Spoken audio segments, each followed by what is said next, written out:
Hey everyone, happy Friday. Apologies for the technical difficulties. OBS decided to crash in the middle of things.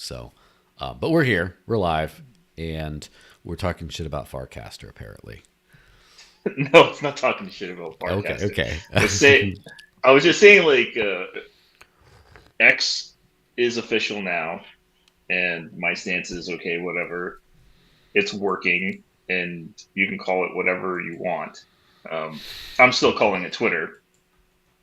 I hmm have been playing around with Noster. Uh, on mobile, Noster's great. On the web, like just a laptop desktop experience, it just sucks. I can't stand it. Um, yeah. and then Farcaster is just like, dude, I don't want to download another app. I really don't. hmm I'm so tired of the app bullshit. So it's still there. I haven't set it up completely, so I can't talk shit about it. And Mastodon, I'm staying away from. Uh, yeah, that's a dark side of the net I don't want to be in. Even though people are like, "Oh no, it's good. There's you can make your own communities and blah blah blah blah." Yeah, Kind of like Freenet. you know what the funny thing? Mastodon is my top alt network so far. Like, not in all the years I've been using stuff, I just had to get over like I had to block like the five people who would randomly find my posts and drop the N bomb and stuff. And then once I did Right. that, now it's like fine. Actually, there's some dude in Sweden I've been chatting with a bunch who like offered to buy me dinner when I go there and stuff. So that's like fun. It's like I got my own little Mastodon buddy. Yeah, but actually the number one is still memo.cash. The Bitcoin Cash Twitter Yeah. club All that right. looks like a potato. Yeah, I've been lurking on that site for a bit. I haven't signed up. Uh, it could use a definite UI, facelift. Um, Look at you but with the read diplomacy dot today.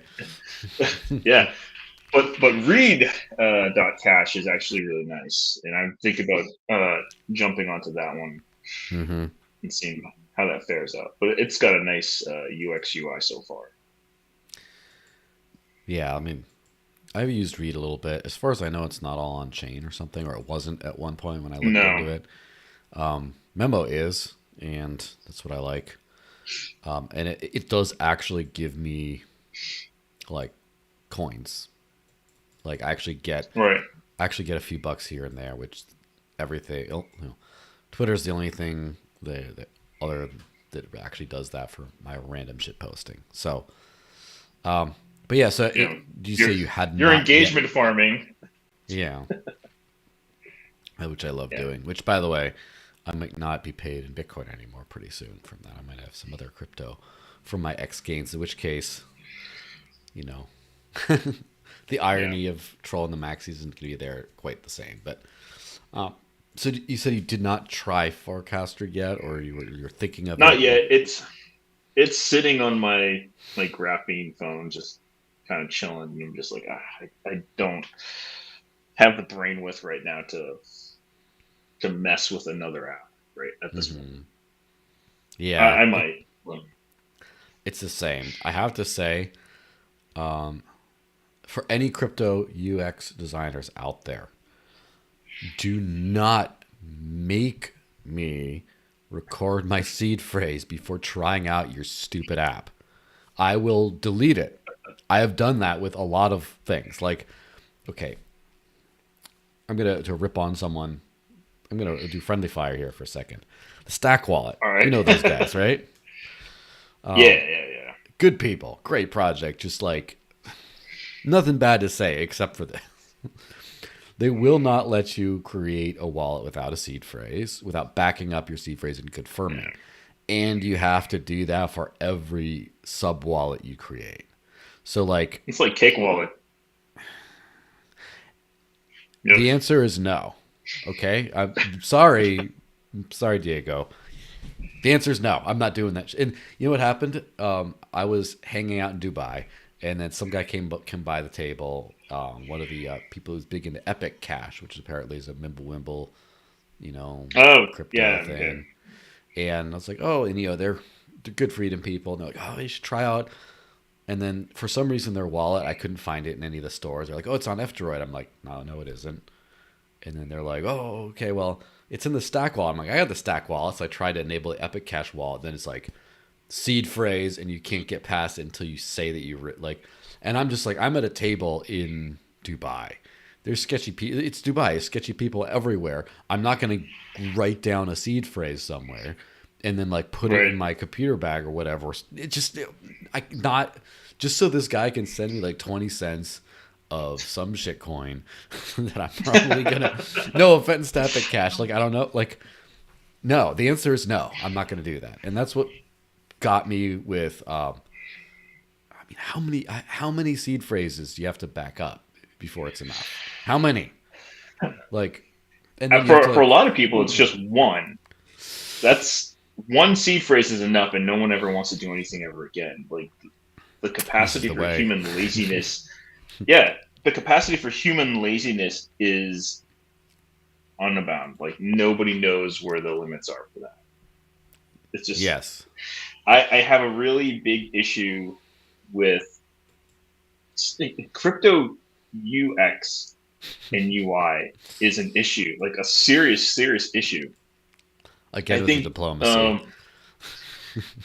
dude, I'm just straight up, It's man. so bad. It's so It bad. is. I mean, I think the only wallets that I think have done a really great job so far. Um, I think the Samurai wallet, for all intents and purposes, what everybody thinks about it, I think it's probably the most straightforward. This is bare bones wallet. That's all you need. Electrum wallet's the same way. Cake wallet, it has a nice UI, but you're coming into that whole seed phrase for every wallet you generate. Hmm. And then I think Paul's Edge wallet is a definite top contender. I just think the main homepage when you get there is a little much. Yeah. Listen. They're all trash. They're all trash. Like Everybody's trash. they're all trash. And like, let me. Okay. This Let's is go back to command line stuff. You know.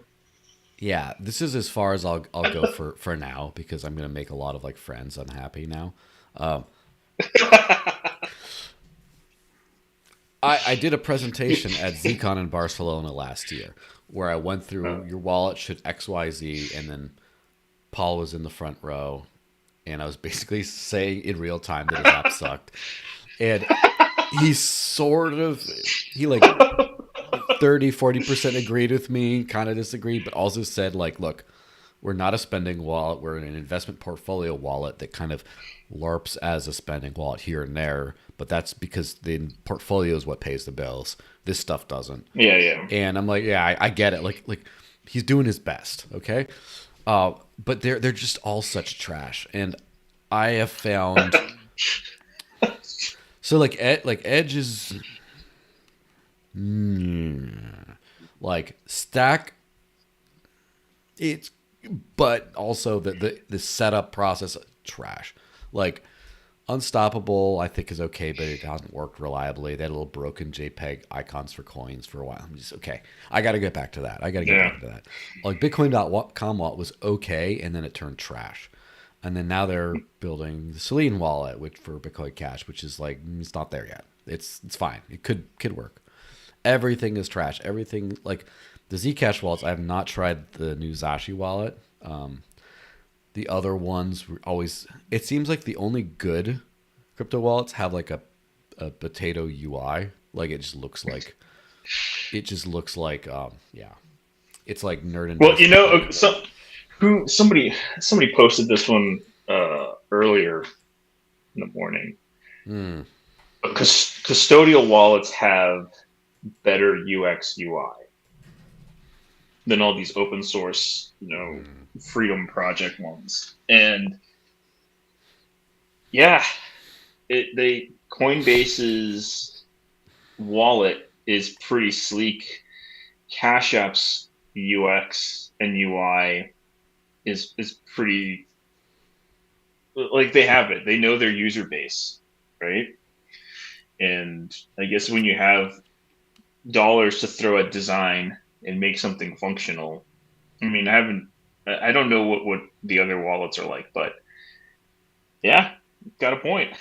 I mean, that's something I remember talking to the group a few times. It's like, look, you want your wallet or you want your crypto to operate better, faster, and more efficiently than Venmo or PayPal's app and Mm-hmm. process. Because PayPal's UI is kind of atrocious, but it works in a certain way that people automatically know where to go. So it's almost as if wallets need to develop that type of system and not just trying to cater to their own development group or friends. Like it's not enough, especially if you're trying to get people on board. And I know Aaron Day has been putting out tweets of, "Hey, we need to create this multi-crypto POS wallet." And there's some wallets that are kind of set up for that, but again, it comes down to the UX and the UI. Those things go hand in hand, and it's not going to get any better until something improves, whether that's on the crypto's usability or the wallet's interface. Yeah, and the more I think about this, the more angry I get because of how dystopian. This is worse than the state, right? Or at this point, just how bad the wallets. Listen, the wallets are not as bad as the merchant tools. That's where it gets. Yeah. I Oh, scanned a merchant tools are well, they're like non-existent. in terms of good ones, yes, absolutely.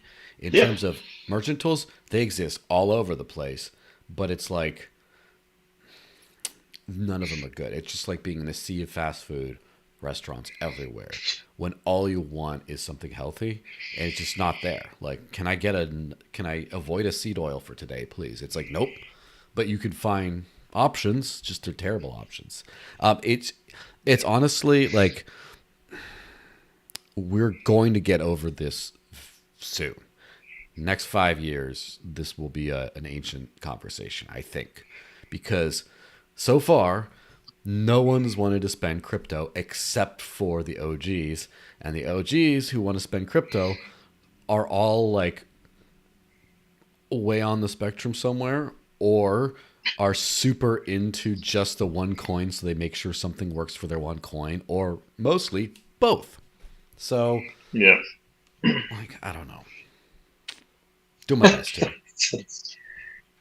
It is a hard nut to crack, man. It's not an evenly, well, what is it? The future's here. It's just not evenly distributed, as Yeah, a thing goes. yeah, it's not there. Random question: do I look frozen up to you, or No. is everything okay? There we go. It unfroze. My computer's been having some issues today. I don't know why. I'm gonna close some more things and hope that helps. Yeah. But anyway, this is probably a great time to close some tabs, but also to do I need that? Yeah, I could close that too. We'll close all the tabs, but also to officially roll the start of this thing. Now we've been going for like 15 minutes, So, just taking a dump on everyone. All right, let's go. Ready? 3, 2, 1, go.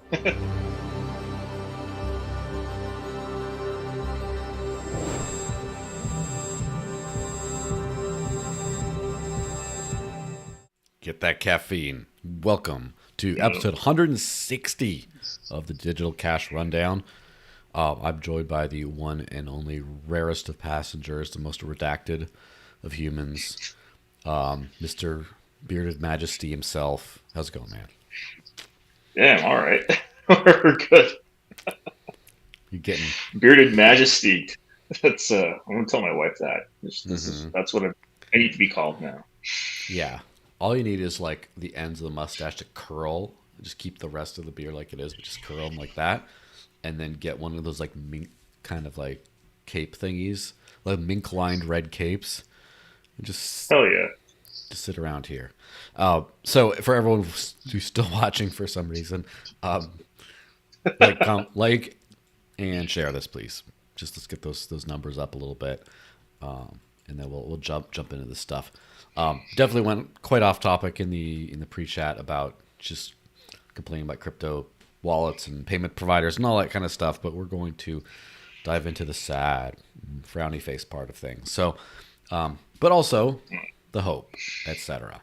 So, let's just start out. Yeah, white pill me, man. Yeah, well, first let's white pill us on what should we call them? Our buddies at Coin ATM Radar. It's funny because people always say like our friends over ad. It's like, my friends, But I do like these people are actually people I like outside of them throwing me back. Anyway, this podcast is sponsored by Coin ATM Radar. When buying crypto with cash, as you should if you're a righteous human being, an ATM is much more reliable and safer than meeting some random person in a random place. And unlike an exchange which could freeze your account, you truly own all the crypto you buy. With Coin ATM Radar, you can find crypto ATMs and other services where you can buy or sell cryptocurrencies for cash. And those options are starting to dry up these days. On their website, you can search by coin, address, if the ATM supports selling as well as buying. And you can also search by geo area, country, state, city, etc. You can also check and compare actual current fees at different ATMs. Find out more, go to coinatmradar.com, which is coinatmradar.com. There we go. I gotta do like Eminem Rap God Got a style shill on that. Yeah. Well, I'll say, yeah, Coin ATM Radar. Shout out to these guys because they've actually been a lifeline over here. yeah. Yep. Well, not a lot of places except crypto. So, and cash is still king. So they definitely come in handy. Yeah, so you've actually you've had a lot of good success in using them to sell crypto for cash, right? Yeah, it's probably the best option here because where I'm at right now, it's still very cash heavy. People like it. There's signs, when you go up to like go get a coffee, no card, cash only. Yeah, and it's quite abundant. So I'm like, oh, look at that. The cash is king here. People are revolting against the modern world. Bring back coins. So it works. Take your wealth with you. Find an ATM, sell a little bit. Move on. Happy day. Yeah, for sure. I always use that in traveling in some spots in Europe, but No. it's getting a little bit more restricted in like the western parts of Europe. Just the other parts are, a little kind of better. But also, I'm sure it works in the U.S. as well for people to do that. But yeah, as long as cash is a thing, it's going to be super, super, useful to go from crypto to cash on these things. But anyway, let's hit on the sadness that is the Tornado Cash thing. So just highlighting my post on it, which did quite well, but whatever.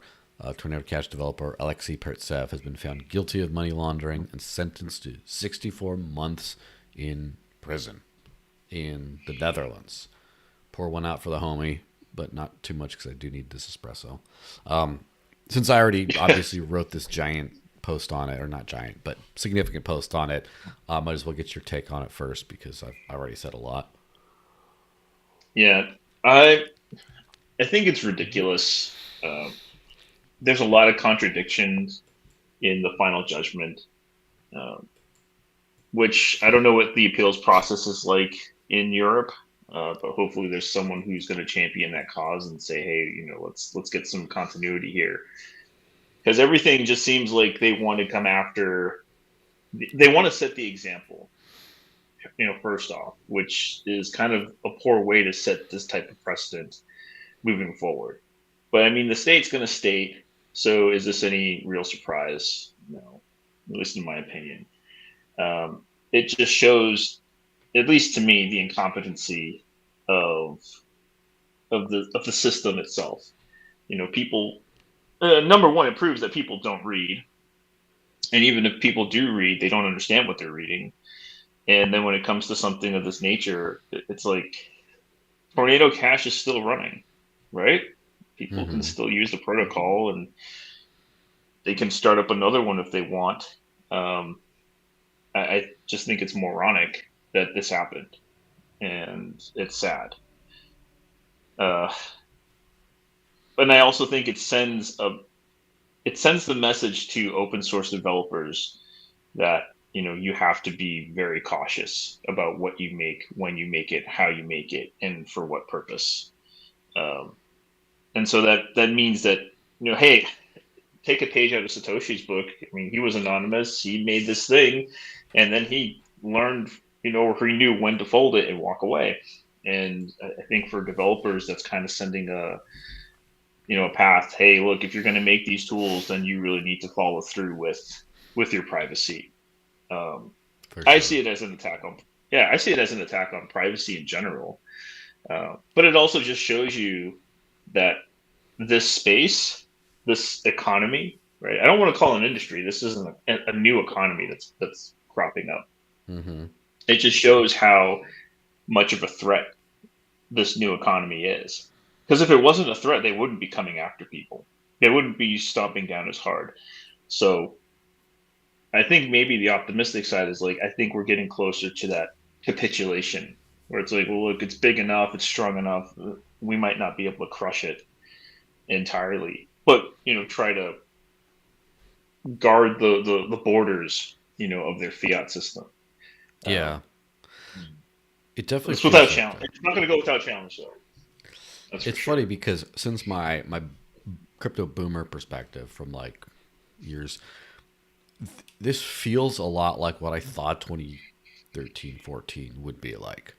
Like it feels like this is 10 years Mm. late almost. And I think that during like the Satoshi ethos era, we for all the time I spend talking smack to maxis and stuff and becoming and talking about how crypto generically is what will save us, definitely not Bitcoin specifically these days. As much as I say into all that kind of stuff, as much as I don't care who the real Bitcoin or whatever. Satoshi got Yeah. things. I think out of Satoshi's creation was like an 8 out of 10, as far as like 10 being like perfection, and Right. even modern blockchain projects that are standing on the shoulders of giants are like a 6 out of 10 or something, or like there's so much that got engineered right the right way in the beginning. But the biggest thing is like people like the Satoshi mythos. The thing that annoys me about the maxis, other than everything else, is that they kind of like turn this into like a virgin birth type thing that like it came from the Oh heavens. It's yeah. just like no, it didn't. Immaculate conception bullshit. Yeah, yeah, Yeah, yeah. homeboy just didn't want to go to prison.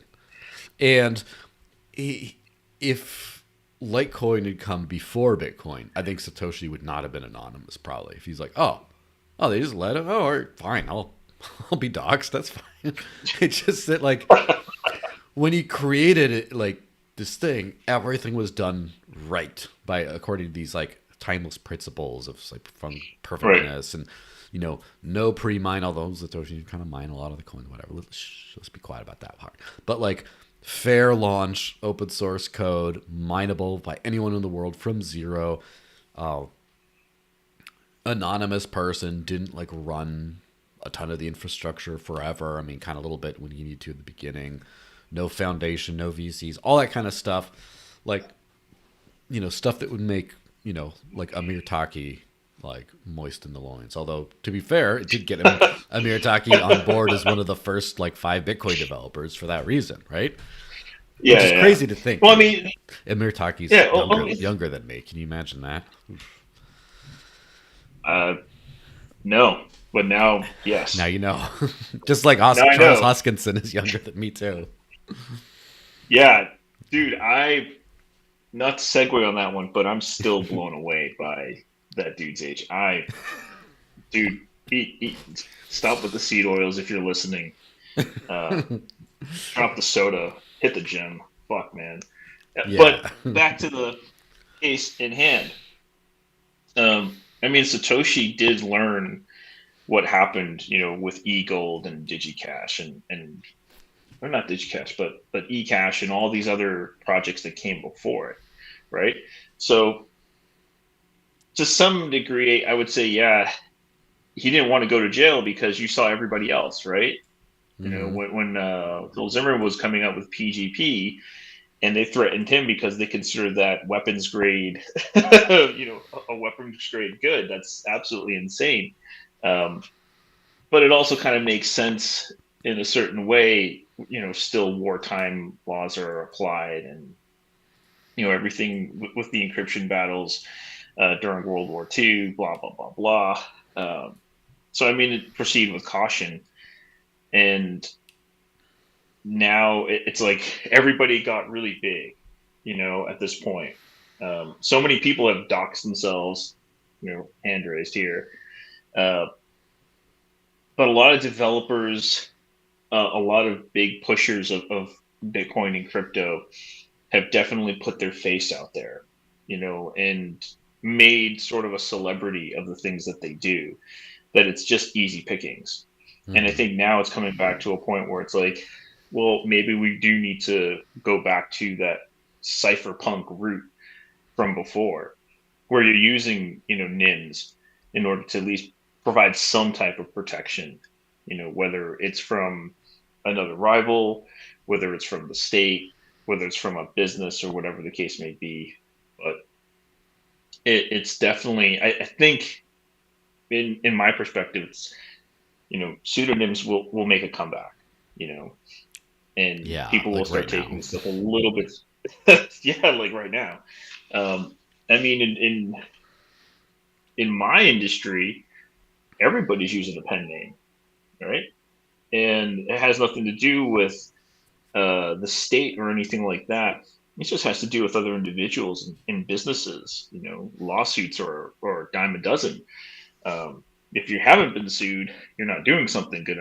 You're not doing it right, essentially. Mm-hmm, of course. But I mean, you have these pen name pseudonyms. Uh, you're set up in shell companies, and a lot of this is just for protection, from other people. So I Yeah. think uh, this is the type of stuff like when I remember first going online, I had a few NIMs, and it was great. You could just post and say, freely discuss your ideas and share your content, um, without anybody judging you. And Mm-hmm. then we got into this. Hey, if you want a job, well, at least again in my field, if you want a job, you can't apply with your email that says unicorn wizard painter, 69 at Yahoo. Right? No one's going to take Mm-hmm. them seriously. But now it's like you probably want to be that unicorn wizard painter 69 at Yahoo, because let your work speak for itself. It's just funny how all of this is kind of coming full circle. Yeah, it is. I mean, it does. Like, we're definitely at the point where, like, I do not think I want to be a pseudonymous person right now. Or, So, dude, this is a lot of but it's not work. only is it a lot of work, but like for me, it doesn't necessarily have value because Yeah. my risk profile is just maybe I'm an idiot for thinking this, but just doesn't seem to be there. I mean, I just talk about, I express fully legal opinions, right? And I Nope. use fully legal tech, and I have in a fully legal, like my part, my brick in the wall, as it were, whatever you want to call it, is a very, it's fine for that. But like if I was a coder building this stuff, very different story. I would be a ghost. No one would know Yeah. anything about me. I'd be paranoid as anything. And I think that people just got. I think that like Satoshi came out and was like, oh, I'm gonna be anonymous. No one's gonna hear. And Bitcoin, cypherpunk stuff. Whoa, and like did this big cypherpunk LARP kind of thing, but not as a LARP, like for real, because I don't want to go to prison. And then just like Yeah. freaking no one went to prison for like a decade. Oh, obviously, that's very oversimplification. There have been people, but like crypto just happened, and everyone just all like, "They're gonna get us. They're gonna get us," and then they never got them, and they're just like, "Oh, you can always do this, okay." And then they just got comfortable for the last decade, and then now it's just like, oh, That's right. That's why Satoshi was this way because like government just took a giant nap for like 10 years. They just like Yeah. wait, what? This is they took a while to get their shit together, and now they do have their shit together a little bit, and now they're coming after people, and now you better like, okay, this is what's going to sound the most like victim blaming of anything I'm going to say in this thing probably, All right. and I have to say preface this with saying it's a travesty what's happened to the Tornado Cash people, in particular Alexei. I've met Alexei twice. I just saw him like a few weeks ago. Actually, he watched my talk at ETHDAM and stuff, and now he's like away for 5 years. It's like nice kid too. Like not definitely doesn't seem like it's not some weird. Sometimes you have friends who are like innocent, but then when something happens, you're just like, yeah, but he's a little bit of a wild boy. Like no, not Alexei. Like Yeah. there's nothing. So all that prefacing, you're building this like super anon thing, like this privacy function that can be used by people, and you get VC funding and have a company with a whole bunch of other people. Oof, like, and I'm not. In retrospect, I think they would all say it's a mistake because of now. I don't think it was like a screw up at the time where they're just like, oh yeah, we could expect to be thrown in prison for this. But at the same time, that kind of stuff needs to be like there are contemporaries of those people who Yeah. I've just now just been like, so I guess I probably won't be seeing you for a couple of years. And they're like, yeah, that's probably right. We're gonna stay out of those parts of the world just in case something Yeah. happens for a while. It's like, ooh, because also some people did also operate in the light. But like the core developers of dangerous tech should just be anonymous and like not just anonymous, but like not just like publicly anonymous, but like even if you have bank accounts and do all the other stuff, your crypto identity should not. That's a different person, right? You can't Yeah. if you're Sam Johnson, let's just say Sam Johnson, who's working on the most high, like the next level of privacy tech for Bitcoin or whatever. Let's just say he's working on the MWeb extension block thingy for Bitcoin. Let's just say this is a fictional person. He has a bank account. He has a wife and kids and all this stuff. This person takes out his like crazy, Tails Linux laptop with like everything over Tor and everything else to do his Bitcoin work and is super fastidious about covering his trails. Any compensation he receives is in the form of anonymous crypto that then he, in donations or compensation or whatever, that is not tied to any invoice or company or anything like that, that then this person does not go the fuck to Coinbase and sell it for fee. Like, no, you don't do. This is a different person, right? It's a totally different world. It's a totally different thing. It cannot be. The two shall not meet, right? For You now, won't for want to sure. say it's boiling water. I mean, for as long as it needs to be. Yeah. But I mean, you can't say that these identities are like oil and water and they don't mix. Like, no, oil and water in separate containers and completely isolated from one another. Like that's Mm-hmm. the level it should be. Um, I mean, I don't work in the crypto industry, at all. I'm in entertainment, and we have Not to security say that the layers that crypto are, industry isn't there. yeah, but it's like, we're doing, production for, a feature, and we have to have different levels of encryption. We have to use a completely different machine that can't be touched and mingled with, our personal work or personal devices or anything. And I mean, that's just for doing fucking cartoons. Mm-hmm. So, I mean, if we're doing cartoons and we have to have a certain level of protection and security for the IP, I mean, I'm sure crypto, developers should be on par with that. I mean, we're just making cartoons, and why is it that we have better OPSEC than you know crypto developers? It baffles me. Yeah, I think at some point, It was the ICO bubble of 2017 that really shifted things because Right. from 2009 to 2017, crypto was Bitcoin and projects that paid homage to Bitcoin and its cypherpunk roots. And people are arguing about that stuff. Then you had Ethereum, which maybe it started with Ethereum. Maybe I'm starting to sound like a Bitcoin maxi in the ETH trashing here or whatever. But like the fact that they did an ICO, like the first ICO to launch Ethereum, and Right.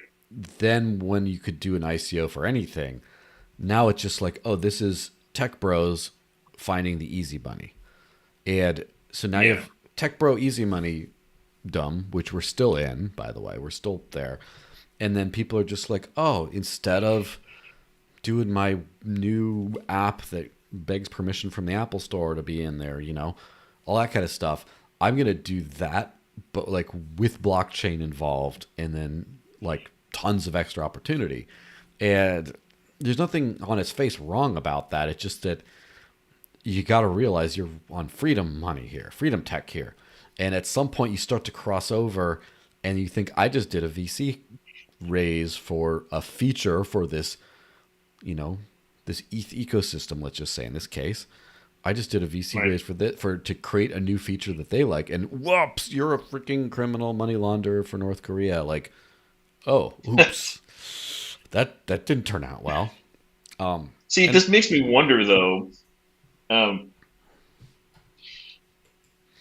People in this type of environment, right?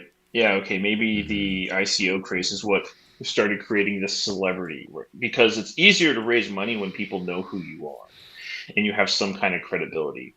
That's the way it is in our industry too. It's of easier for course, you to get into the room when somebody knows who you are and they've seen your name, you've been to places, and you have some kind of repertoire. Um, it makes people more trusting of you to a certain degree. But in that, what people are doing, I think maybe they forget, you're creating this freedom money, but freedom from what, right? Freedom from who? And those are the bigger questions I think that kind of get unanswered and left at the door when they start putting their name out, on Twitter and saying, "Oh, I'm doing this project or I'm making this thing," and or they're going around the conferences, promoting themselves. You're going against the state. Did you forget that? And the state is, for the most part, violence, organized violence, that it's going to do what it needs to do to protect its own interest, and it's not going to take kindly to you just taking market share from its own economy. Like it doesn't like that, right? yeah, But hey, let me go parade around and say, look at my project, look at my wallet, look at my app, look at my this. Big target on your back. It's almost as if the ego from all of it just got so massive in their brain that it left everything else out, and they can't see beyond that. you know what it And I reminds thought me artists of? were egotistical. Yeah, I don't even know if it's ego, it's just naivete. Like it reminds me a little bit Both. of, what was that Princeton? Was it Princeton hunger strike that lasted like 18 hours? There was something recently they were doing a hunger strike for Gaza, and then they're like, they lasted like Yeah. 18 hours, and they're like, we're actually hungry. We're stopping. It's just like, oh, okay, yeah, that's how it works. It sounded good on paper, but they just have no idea. So I have to at that point mention Samurai Wallet, of course. Again, pour out for Yeah. another homie that I know. I actually don't know which of the ones was on my shows, but they, to my perception, they had a much better OPSEC type thing. But at the same time, it sounds like they were known people who raised fiat, and CoinDesk wrote an Yeah. article about them. 1031. Yeah. So, like at that point, the thing is, and again, not to victim blame here, but at that point, don't these people start thinking, because they were like Tornado Cash, to their infinite defense, of course, they Hmm. didn't think they were doing anything wrong or illegal. They really did not. And in my opinion, they, according to the laws of the land, as much as I might even disagree with them, Even then, they didn't do anything wrong or illegal, I think. I just think it's a travesty of No. justice.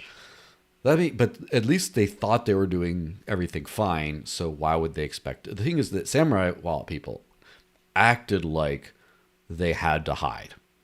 But then they just like didn't, and then they got whacked. Like they're talking about, you know, Russian oligarchs can evade sanctions using our wallet. I'm like, yo, let someone else say that. Let someone like,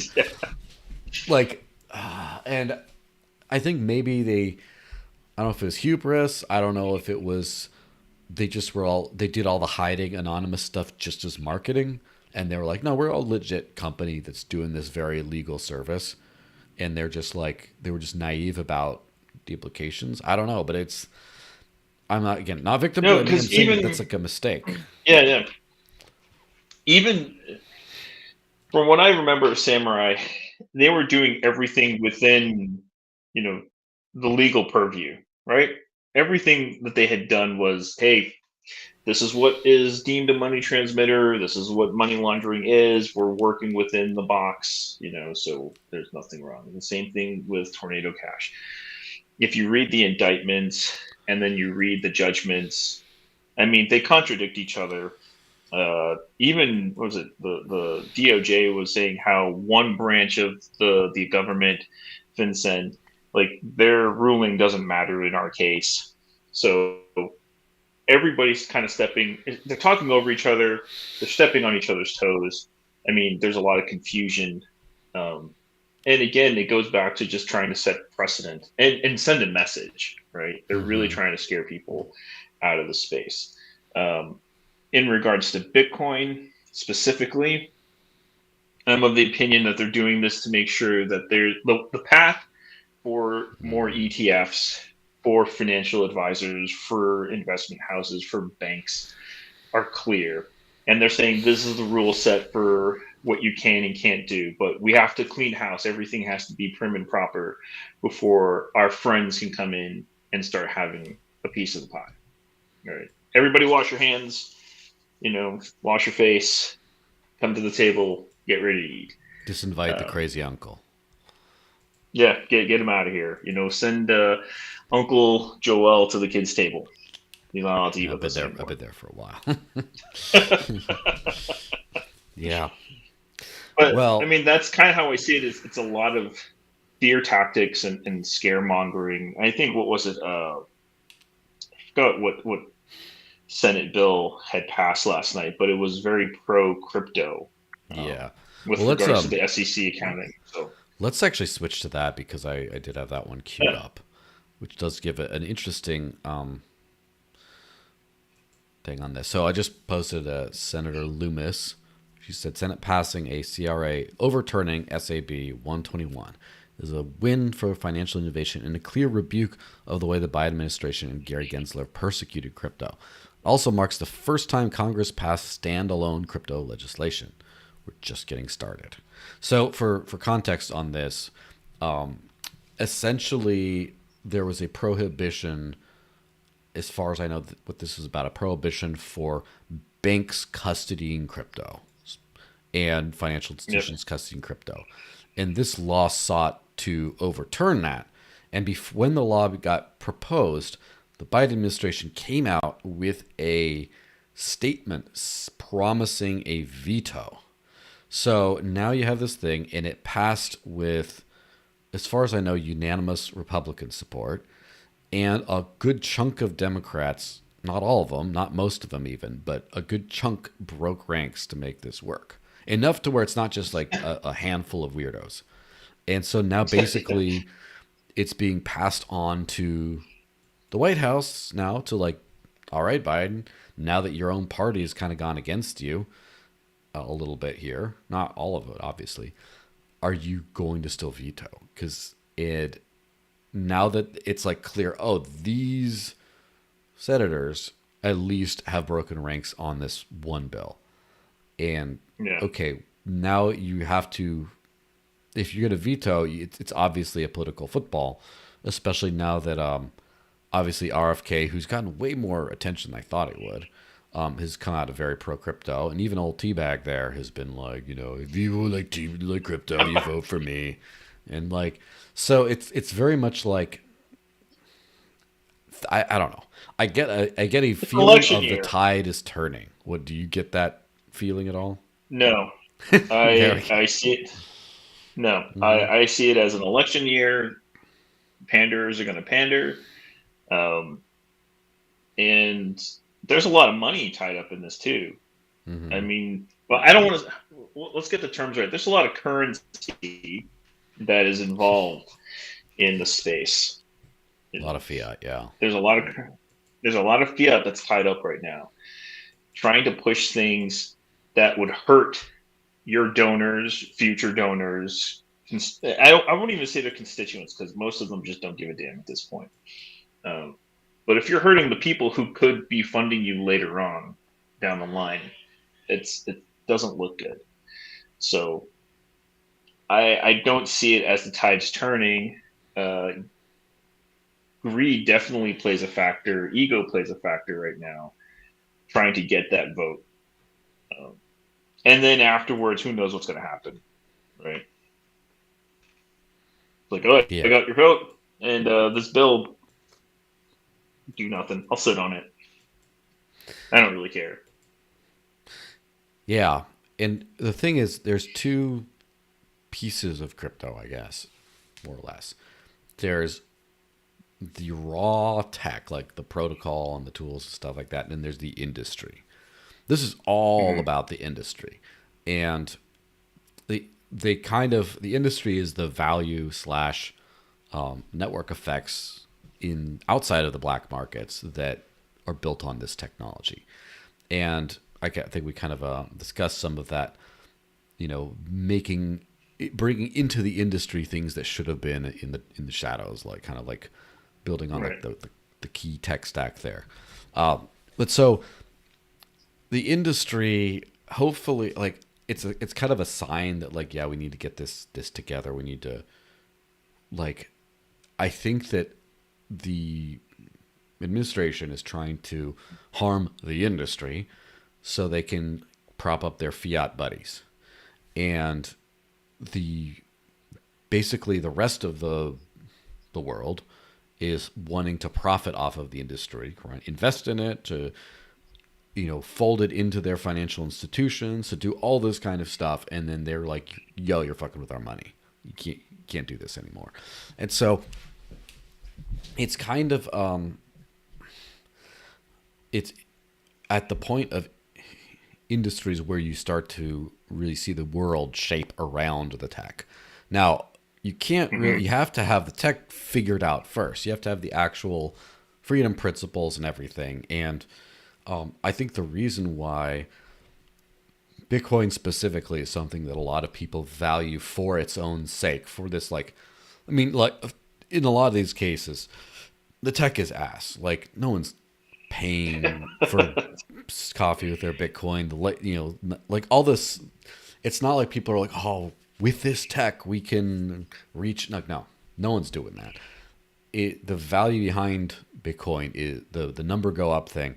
It's a mixture of meme, like the sailor memes type stuff, like other people already bought it, I will too, or some random stuff like that. It's Yeah. a mixture of that and the inherent trust in what's supposed to be a decentralized, unassailable technology ecosystem, kind of like the ways the cypherpunk foundation that Satoshi left. Even if the institutions that are buying Bitcoin don't fully understand it, they understand the value of this, like outside of the system, of this like extra system thing. It's not just, it can't be manipulated the same way, or at least that's the understanding. It's so I think that that's one reason why I remain kind of bullish on the most hardcore principled crypto stuff out there, is because at some point, even if everything else gets institutionalized and everyone KYCs everything and whatever, at some point there's still going to be a value behind the good. And as long as there's a value behind the good, there will eventually be money behind it, and there will eventually be someone saying, "Hey, can you, I'm going to have a jurisdiction in your country because you let me do this," and then, "Hey, we're losing all the money out to this random country," and eventually, it'll be there to crack through again, and yeah, the cycle repeats. Possibly. I mean, I have a much more adversarial opinion on Mm. this.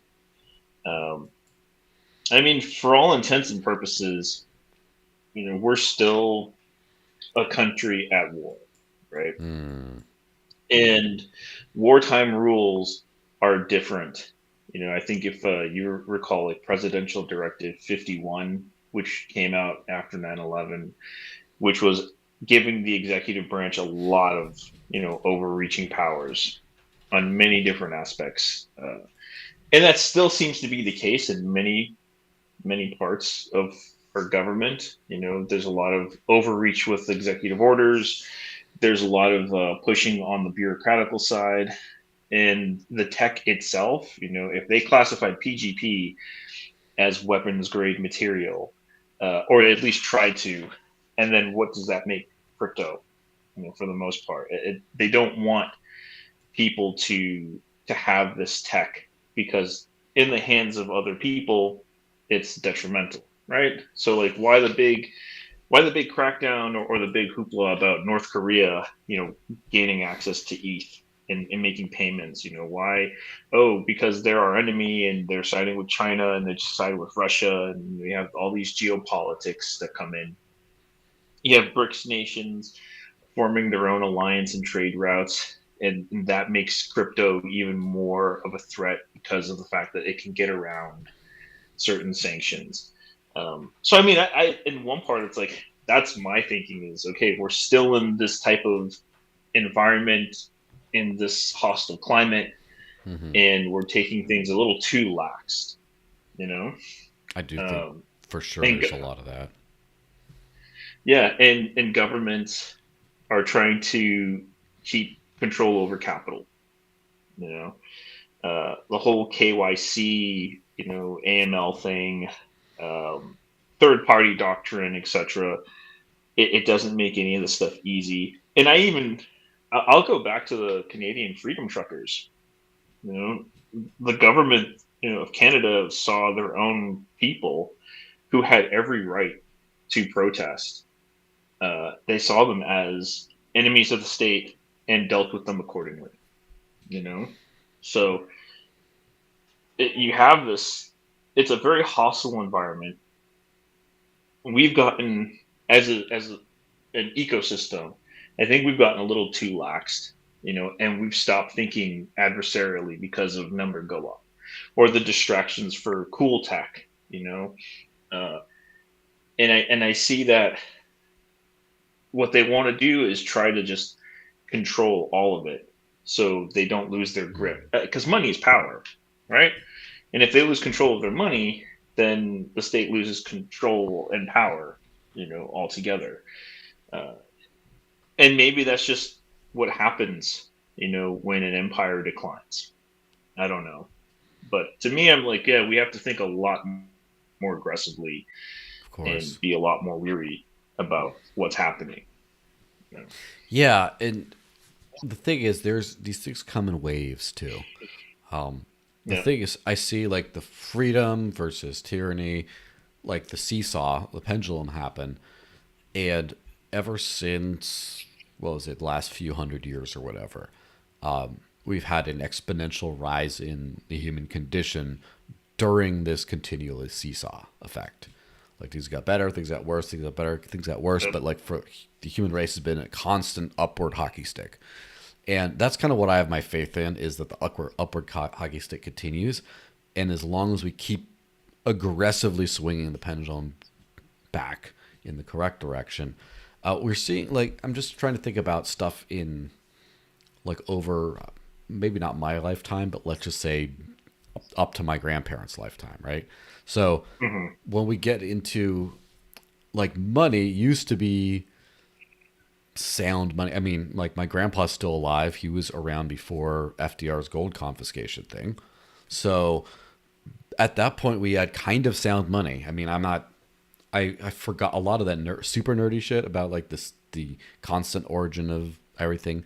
I learned in like my very early teens and just unlearned, just forgot, like, because I have other things to worry about.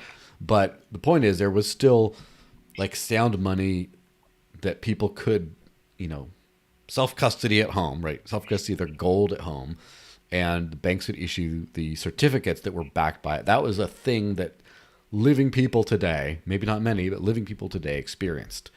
And then you have like the great fiat nonsense, basically, that has happened up through today as a swing in the other direction of the pendulum.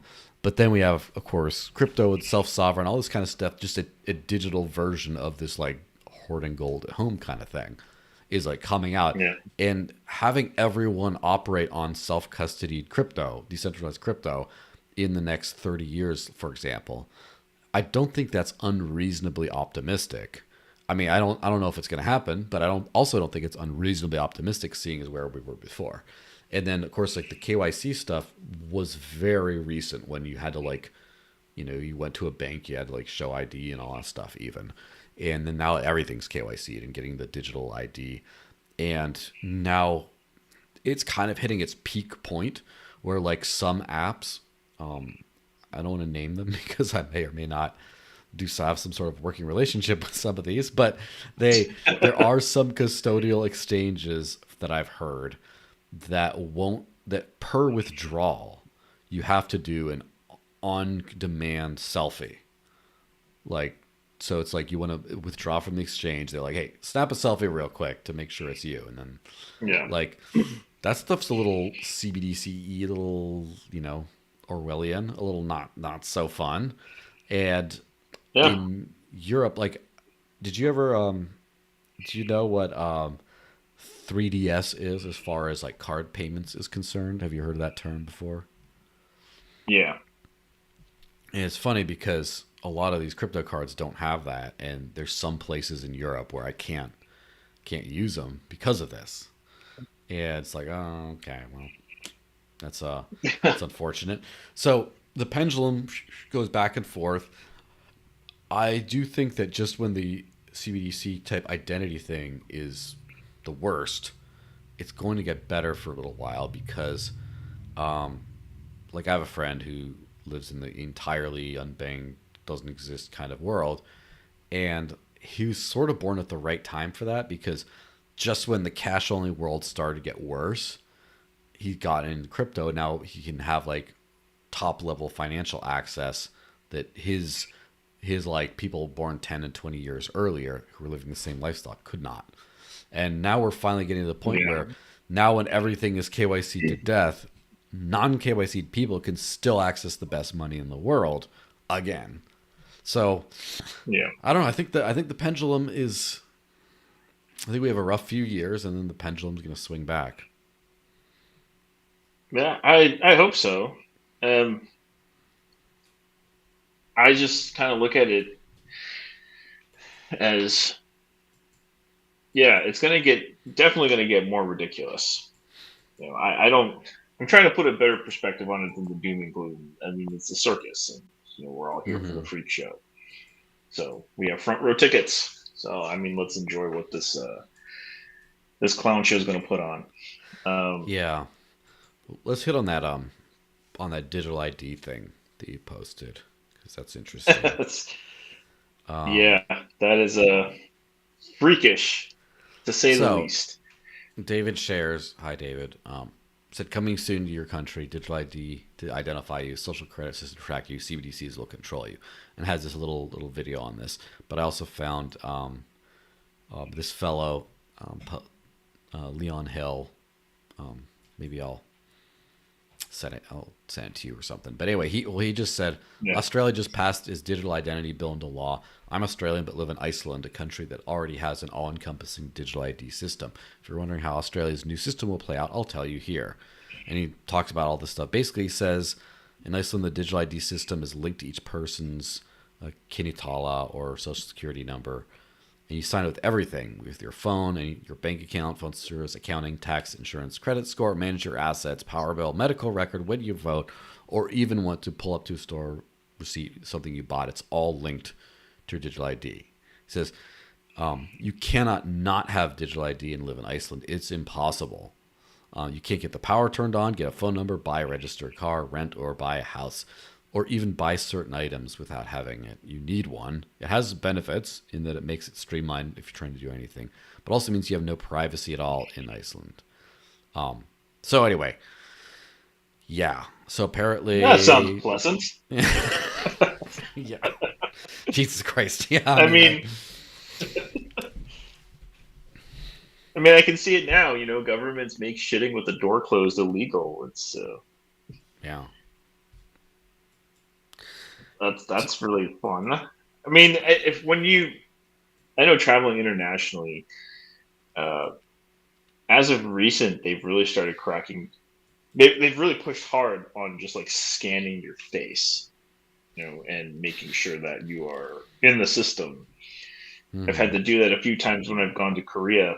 It's, hey, let's get your facial scan, thumbprints, fingerprints, and a retinal. Mm-hmm. But I didn't use any of the fiat. I went to every crypto, rail that I possibly could, and kind of circumvented all of that, whatever craziness is there. But to me, that just sounds like, hey, if you're still in the system by now, if you're not out of the system by now, then you're stuck. There's like a clear cutoff point. If you are still using a bank, if you're still using mainstream telecoms, if you're still using anything that requires a lot of registration and you don't know how to use the tools, when the cutoff, hits, and that's it, music stops, you don't have a seat, SOL, man. Yeah. And then people are going to wish they had an alternative money. They're going to wish they had an alternative phone. I love my graphene phone. It is probably the best OS that I've used to date, when it comes to a private phone and how to use it, with different services. And I know a lot of people will just go back to their iPhone or go back to their Android, because, it's smoother, simpler, it has everything that I want.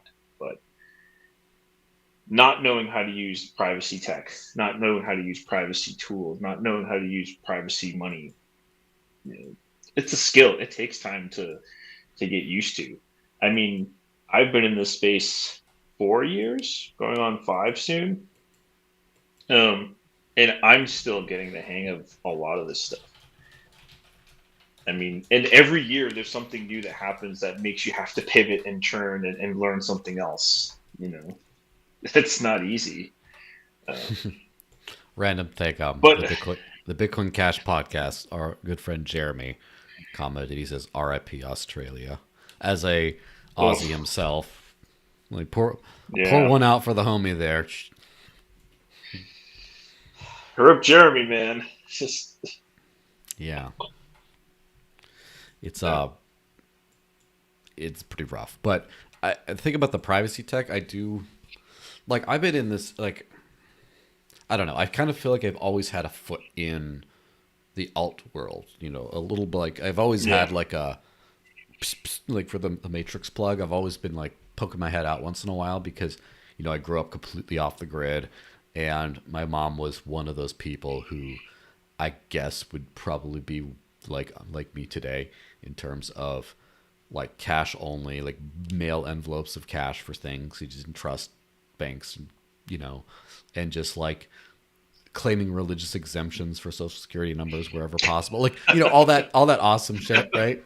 Like, but like boomer style, like boomer style cypherpunk kind of, and my dad was a programmer in the punch card era at Hewlett Packard and all that stuff back in the day. And so like I've been using a computer since I could like use my fingers and talk kind of thing. And I used MS-DOS and all that nonsense back in the day. And then now I've been doing Linux for 7 years now, right? And I Dude, how remember are you not? How do you not look like Charles Hoskins at this point? moisturize. That's what you do. Moisturize, drink water, and choke or kick people on the side. That's what you do. But the point is, like, all this like the world is always there's always been like outliers in the world that like, seek privacy and things like that. But it's gotten like I remember I almost bought back when they had like games on CD-ROMs and floppy disks. That's how you got it, and I was like trying to get one. I found the one that like I wanted to get, but it had a little penguin on the box. It was like the one in the game store, and I was like, oh no, and I didn't know what that was, and I was like, oh, it only works with Linux, whatever the hell Linux is. And like Yeah, I've seen the development, for going from having a radio phone on the ranch to then, you know, getting finally I got a flip phone at like I didn't have a mobile phone until I was like 20. And I finally got a flip phone, and then that was just when the iPhone was coming out. And the smartphone revolution came, and then it became, oh, you have to have an iPhone, to then, well, there's Android too, and then BlackBerry if you're really a loser.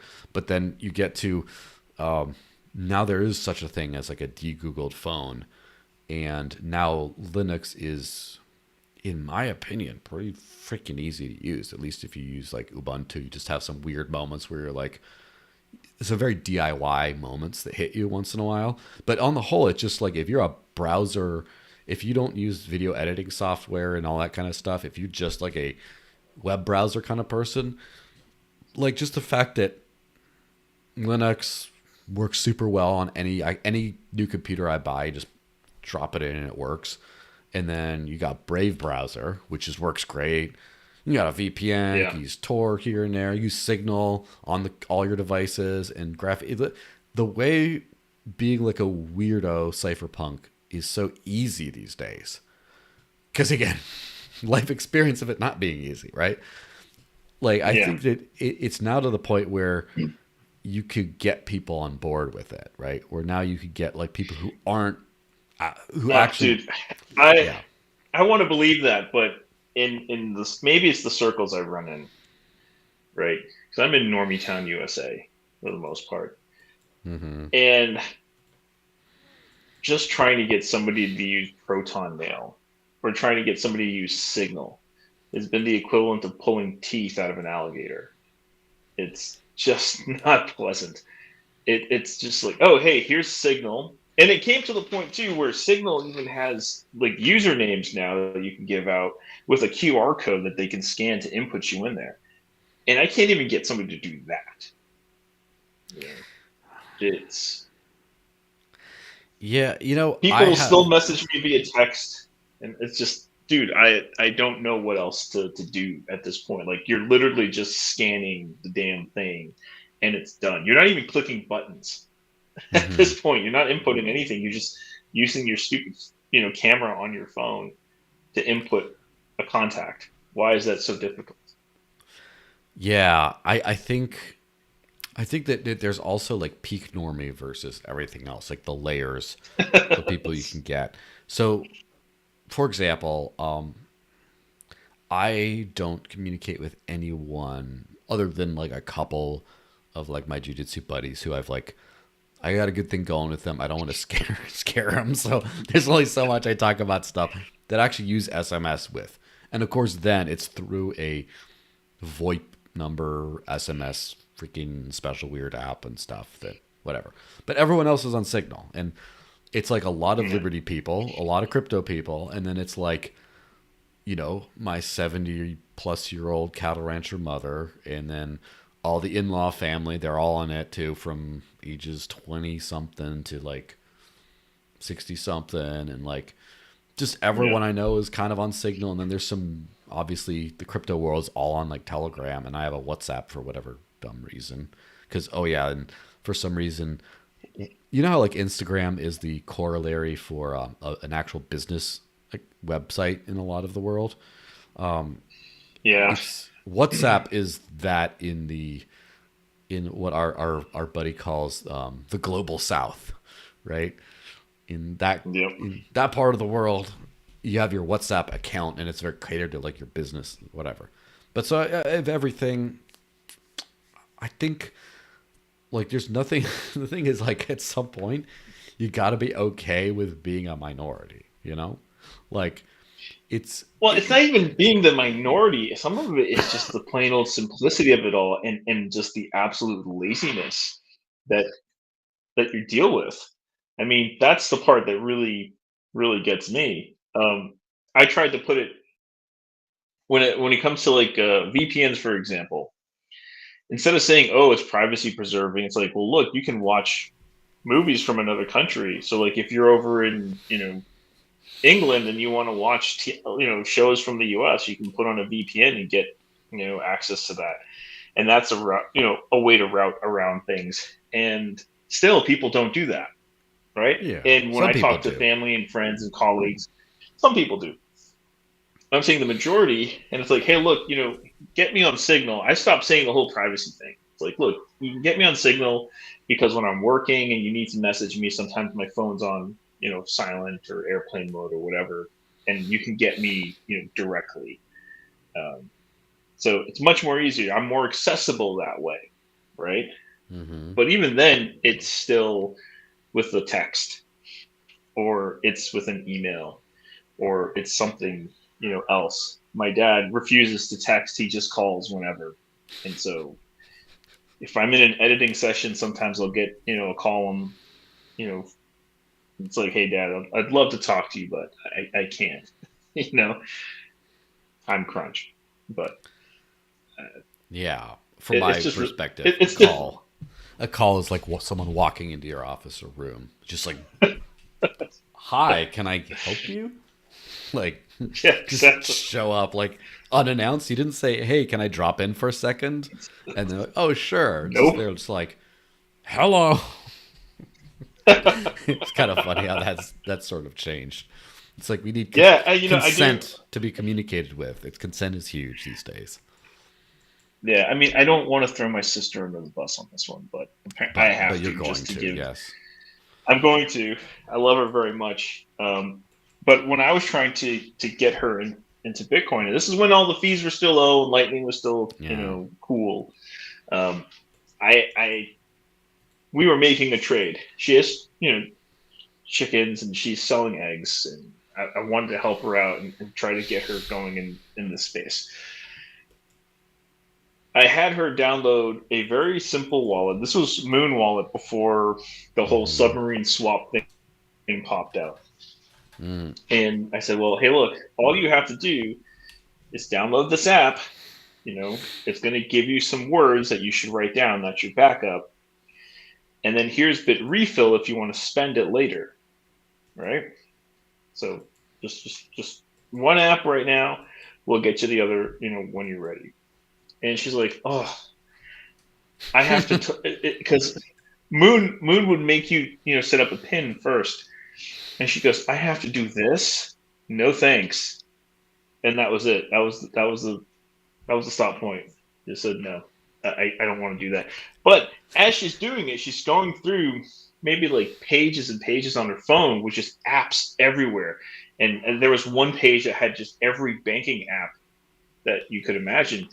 And so when she said no to using something as simple as Moon because she came across doing a pin, I'm like, well, first off, you did all this verification for your PayPal, your Don't Venmo, your you have a Zelle. You pen on you the went, phone? Like I know yeah, people do Face exactly. ID or biometrics, but what happens when that doesn't work? You're in the dark. Don't you have a backup pin? Like, Yeah, this is what I mean. It's like it stops making sense to me. Like, how is it that you have all of these other apps, banking apps, that make you jump through hoops in order to use their service, but you have another app which just essentially put in a pin and you're ready to go. You don't have to do anything else. Like, that is the level of complacency and laziness that that I deal with, or that others will deal with, when it comes to things with like privacy and crypto and liberty and et cetera, et cetera. It's just nobody fucking cares. It's just yeah. not convenient. Well, as I've discovered, people care when they have to care, and Yeah. it's just like you know the crazy maxis who are like, well, I don't care if the fees are like this today. I'm hodling for hyper Bitcoinization, and it's all like the idea of like deferred gratification up until some promised land that's unspecified. I think that a lot of what we do is that to normies, where they're like, I'm doing what works for me today. And the thing is, like, it kind of circles back to the whole, like, all the crypto wallets suck. It's funny because we sound like your sister now, right? And we're like, I'm not doing a seed phrase, like whatever, to set this thing up. Yes, it's true. There's levels. There's levels to this thing, right? There's Yeah. and I think that if it was like, so like I deleted WhatsApp for many years ago. I just didn't want to, Yeah. as soon as they got acquired by Facebook or whatever, I was just like, I'm out. I'm not using this shit anymore. And then Yeah. when my dad was in the hospital, I re-downloaded it because that was the only way I could really communicate with him. I'm like, oh, all of a sudden it's important to me. And then I deleted it again. And then I had to do business in Dubai and contact some freaking business. It's like, oh, use their WhatsApp. There's nothing else that will work. God damn it. Now I have it again. Right. Yeah. It's kind of how that works out with life is like, do you need the thing? The thing about boomers using crypto is I know a lot of non-technical people who do kind of use crypto, whether it's a farmer's market person that just figured out pretty well how to use a wallet and they just like, oh yeah, I'll take it. We onboarded a barber a year or so ago, and she has an Edge wallet and just knows how to bring up a QR code and stuff and check on it. And that's all she really knows. But it's like, oh, cool. I want to try this stuff out. And just like, it works for her. And then there's so many boomer people that are just like, that will do this, or they're on Signal. Or it's funny because a friend of mine who will remain unnamed is very aggressive in trying to get people to use Signal, to the point of getting all like the baristas at the local coffee shop to all in this Signal group, and just like basically bullying them into sending memes in this group just to get them like familiar with having the app on their phone, because otherwise they just don't care. Yeah. So like, and on and on and on, and people will care when there's a reason to care. But the thing is, you don't need like 100% of the world doing this. There can be normies. Like in this, the thing is, I'm kind of like, the modern Bitcoin maximalist is an elitist. They think that I got in early, I'm going to be rich, everyone's going to get in and pump my bags, and who cares about anyone else? That's kind of that thing. The reality, of course, I care about the global south or whatever, yay the horde, axe, weird cringy memes about how thick your back is and stuff, whatever. So I'm on board with all that stuff. At the same time, like, I want the whole world to be free. At the same time, I understand that the whole world will not be free. Like, but I'm aiming for the whole world to be free, and then as far as we get is how far we get. So if it's like, 10% of the world is using self-sovereign crypto at the end of the day, I'm like, that is freaking amazing. But if it's like 1% of the world, that's still probably acceptable as long as 80 to 100% can, if they cared, if they really cared, as long as it's accessible to them, then I don't really I'm not going to be all boohoo if it's just like 1 out of 100 people you interact with is living like us. Like, that's good. I'd rather get to 5 or 10, but whatever. Yeah, I mean, I can definitely vibe with that. Remember, the sovereign individual points out too, like, not everyone's going to be sovereign. Mm-hmm. Right? You're going to have varying degrees of freedom. Like, there's some people who don't want to be free at all. They want everything to be taken care of. And then you want people who want dangerous freedom where then you don't know if you're going to eat tomorrow or not. Right. So you have that spectrum, and your people are somewhere in between on all of that. And that's fine. Right. I know for selfish reasons, which is why I do a lot of things, and I totally own that, is, the banking system did not work for me. And I want everyone to accept my money because it makes my life a little easier. Right. And to that extent, it makes their lives a lot better. Those who adopt it, anyways. And yeah, we don't have to have 10%. I mean, it would be nice, but I think the reality is that the majority of individuals want enough freedom and they want good enough money. But overall, they just want something that works, right? And that's it. They just want a thing that works. They don't care about the technicals. They don't give a shit about history. They just want to be able to trade, for the things they need and want. Um, and then it's people like us, where hey, this is our livelihood. We kind of live and die by this sword, whether it was by hook or by crook. Um, Mm-hmm. we're that teetering on that one side of dangerous freedom. Where are we going to eat tomorrow or not? We're rich Yeah. today, we'll be poor tomorrow. But Mm-hmm. not everybody can live that way. That's fine. Yeah. Yeah, I mean, I guess all freedom kind of comes back to that same principle of it's not unless it's freedom. The fringe minority's freedom is the barometer for the freedom of how free your society is. It's like a you know thermometer for how free your society is. And if your Yeah. society's sick, there's lots of problems. You want You want freedom so that if you wanted to become a fringe minority, you could still be okay.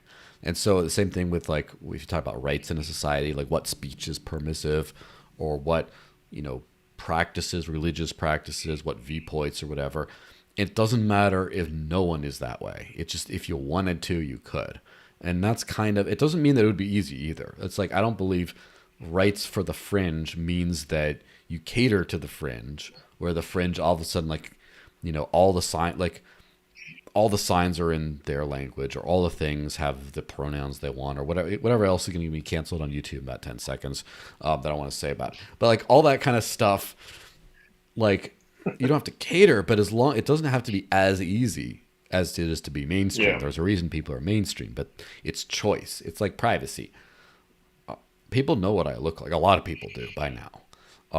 I post Yeah. things like, this is the coffee I had today. And people are like, oh my gosh, we know what coffee you had today. I don't care. I don't care. Like, again, to if I were to trigger you, I have nothing to hide, right?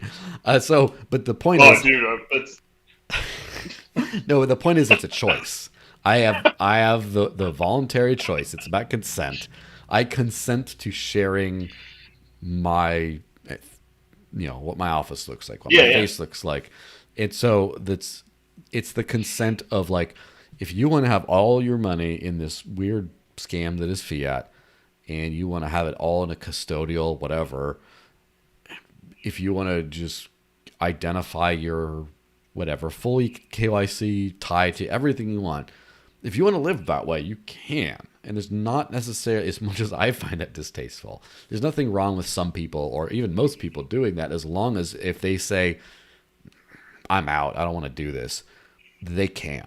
As long as someone could say, yeah, I'm closing my bank account, I'm getting all in crypto, I'm going to start operating under pseudonym, pay the Flying Kangaroo 59 instead of whatever, anonymous crypto. yeah, I'm going to do this sketchy, whatever it is, gift card thing, buying overpriced stuff from a farmer's market because that's the only, otherwise the grocery store only wants fiat for now or whatever, and I don't want to do the gift card thing or whatever the setup might be. As long as you can be like, I'm going to opt out, then you just yeah. opt out. That's And yeah. I agree. It has to be a choice. The choice should be there. If somebody wants to take the red pill, they should be able to have the ability to take the red pill. If they want to take the blue pill after a while, then hey, by all means, take the blue pill. And it's not. And I think maybe this is where sort of the dialogue in this space tends to get very warped, Mm-hmm. because there's all these extremes, right? It's like, I'm only this coin and this coin only now and forever. But there's a lot of things happening on the other side, right? That you're missing opportunities on. For example, the difference between Nostr, Farcaster, and Memo.cash, right? Why limit yourself to a platform where you can reach multiple different people and potentially bring in different streams of revenue? It might not be the coin of your choice, but it's still a revenue base, you know? Mm-hmm. Um, so it doesn't make sense. And at one point, somebody can be that way, but things can be fluid enough for them to switch and make adjustments, and they'll swing back and forth until they find something in the middle that works for them. And we maybe the discourse that we have online or in these conferences is just a little too abstract. Mm-hmm. And when the normies see that from the outside, they're like, "Oh, he's only Bitcoin, or he's only ETH, or he's only Zcash, or whatever." I don't know if I want to be in that. It doesn't really seem like there's choice, Mm-hmm. and I think choice is very important and overlooked and maybe underappreciated aspect of this entire movement. Like, people don't realize, or they don't comprehend that all of this is a choice, and it's not a one size fits all. It's not a done deal. And who knows? I mean, there's people who I think it was Andreas Antonopoulos. He was very Bitcoin, and then he became, he got into Ethereum, and I remember he was paying people in Bitcoin and using Bitwage, and then he stopped because it became too much of a pain in the ass, Mm-hmm. right? And then I don't know if he got back into it again, but everything happens in waves, in cycles. It's not just a one and done. It's not a permanent thing. So I mean, when it comes to things like privacy too, like, hey, what level of privacy do you need? It's not privacy all on one side. You have to be cyberpunk suited in, burn off your fingerprints, kind of privacy. I mean, you might just need enough so you don't have a stalker come into your house, and watching you dress, Of or the course. government coming to your home, where you're shitting with the door open. And for some reason, a lot of these privacy, sovereignty, whatever, maximalists just are, they're not get along with people maximalists, if you know what I mean. Like, Yeah, the amount of like crypto toxicity is the highest outside of Cardano. That's where it's the highest. But outside of Cardano, it's the highest in the privacy community as far as especially Monero. But then if you go into like the like even like the samurai versus wasabi wars, remember that whole nonsense? Now they're both gone. yeah. So, that didn't help anyone. But so, no, but for sure, it's like, but so it's all like my coin is like the maxis tend to be either like Bitcoin maxis or their privacy coin maxis, their own little, but like EVM, like I don't think like base is nowhere near as good as Arbitrum. No one cares, right? Or even like Solana versus Ethereum. I think they're competing, but there's not like this hatred of the other really to the same extent. Whereas like Yeah. the privacy space, people get really all weird about that. So I think that needs to stop. I think that the hardcore living on crypto people need to embrace a multi-coin world, and a lot of people I know have, and or just like it, Yeah. yeah. Which I mean, also I have to admit I have a lot of sympathy for people that took a while to get there, because isn't it so much easier to not juggle like a million different kind of things? Like I'm just thinking about during my travels, the amount of the monies that I've dealt with, just the fiats, right? So there's like Yeah. USD, Euro, Great British Pound, freaking Swiss franc. I'm glad I didn't. And then the Emirati, whatever they call that, the dirham, and Yep. then of course when I was in Romania, I had two lei, the old lei that they're phasing out, and the new lei, and it's just like all this stuff. Like, and then of course when I go to Mexico, pesos, and then there's always Canuck bucks up north, which I've still never been to Canada. I'll have to go, but like the point is just it's you want Bitcoin standard, like you kind of want one if you can, but Yeah, that's how it was for a while. I mean, I was dealing with the same shit. We have a global company, all these different currencies. Sometimes we get happy when we get paid in euros. We mm-hmm, cry when we get paid in yens. It's mm-hmm. just, especially now. But yeah, for me, that was the one coin to kind of unify them all because we had like 8 different fiat currencies to deal with, and then having Hmm. just to deal with Bitcoin was nice. It was a nice change of pace. It was made life very simple until we get fees spiking, and then it just becomes it's not usable for what we need. Um, and then you have to start switching and finding the things that work. And now it's up to a point where it's like, all right, I have maybe like 7 different coins that do different things for different reasons. We'll Yeah. just add that to the pile. So now it's like 14 currencies that I have to deal with.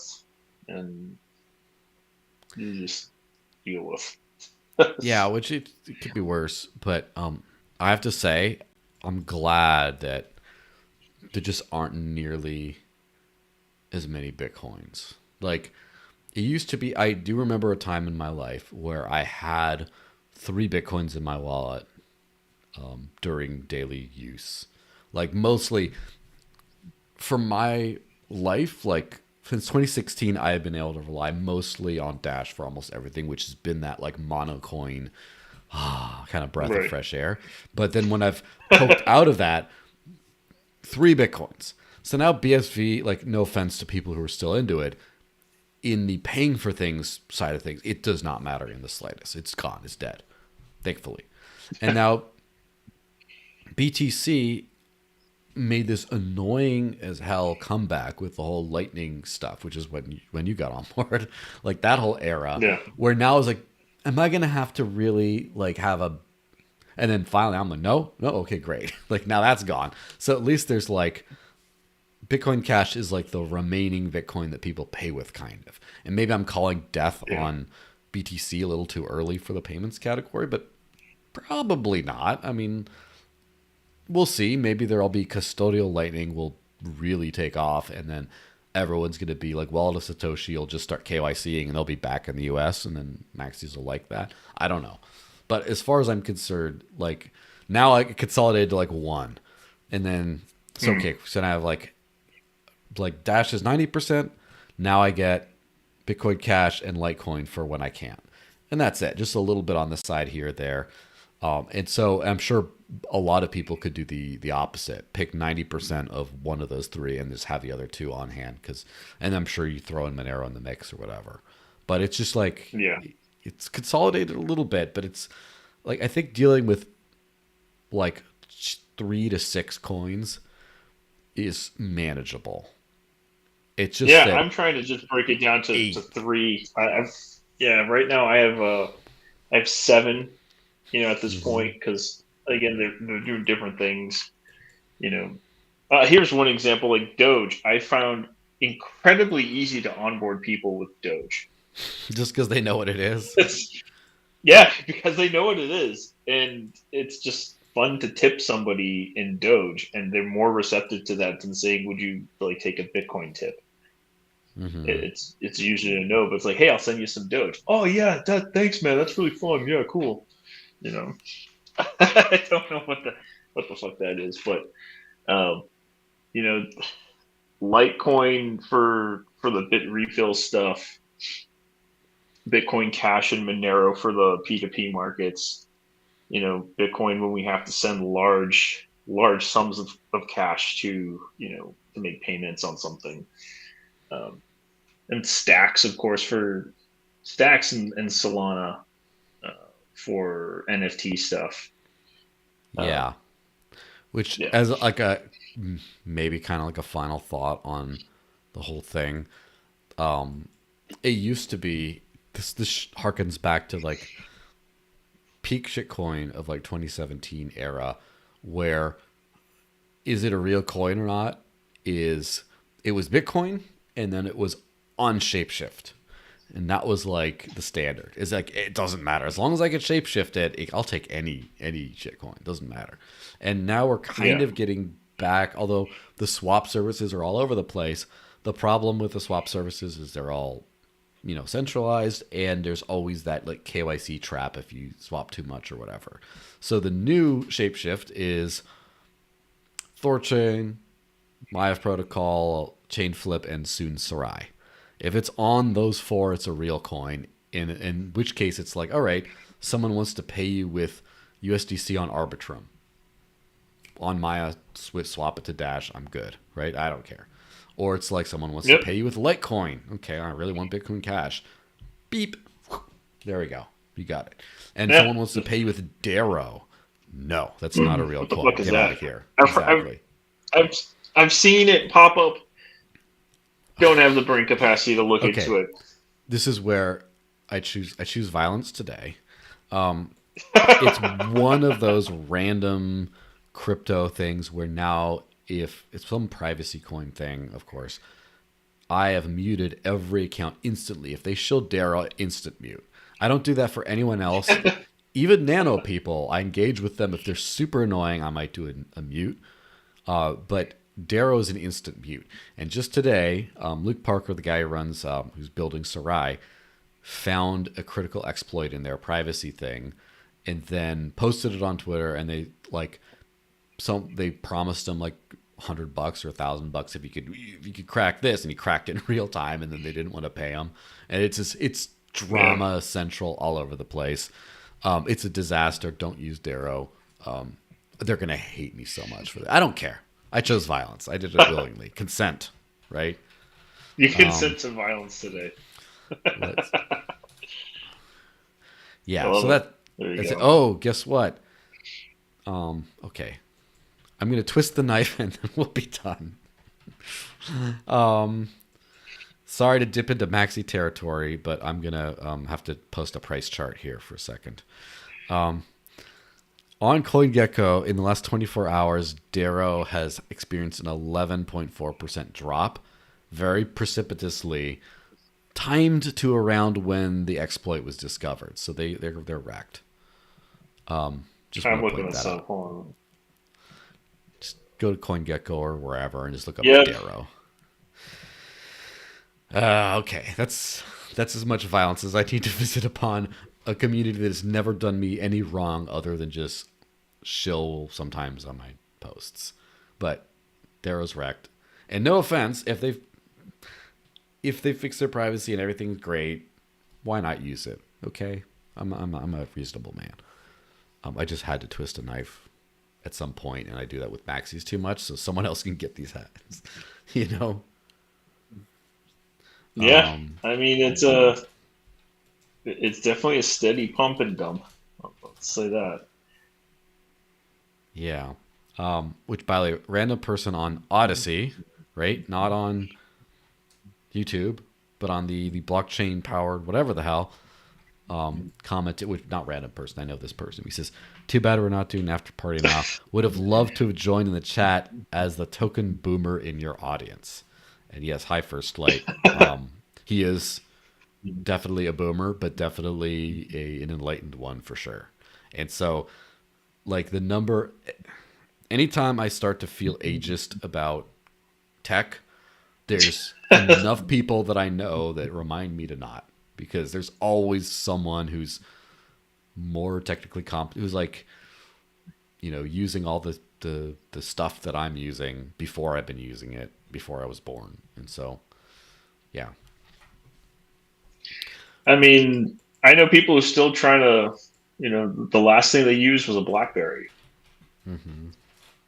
And that's it. They can't do it anymore. So. Yeah, I know people my age who still have a BlackBerry. It doesn't work, but they're holding on to it just in case it comes back. I won't mention any names. Mike, sorry. Anyway, inside joke. Parting thoughts. Anything else you want to say before we wrap this thing up? Yeah, I think everybody just just be cool, level-headed, and don't let all this FUD really take a hold of you. Touch grass. Yeah. Well, let's wrap up with repeating our. First off, hit the like button and subscribe if you haven't, anywhere you're watching this. But let's repeat our affirmations. Taxation is theft. Your phone is spying on you. Fiat is a scam, and live on crypto before it's too late. Sound good? All right. Bye-bye, guys. Perfect. Have a good weekend.